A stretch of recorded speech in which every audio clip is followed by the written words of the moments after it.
Back to news. ఇక మిగిలిన details చూద్దాం.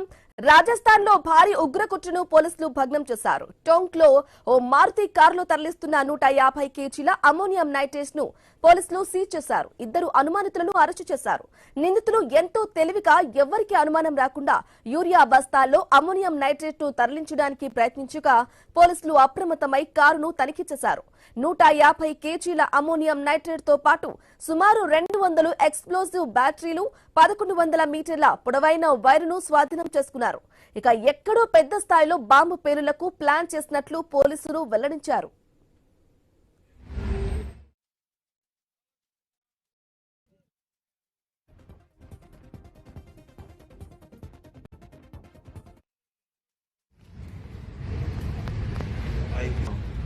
दूनी थी ना, एक 3-5 भारतीय विस्फोट पदार्थ।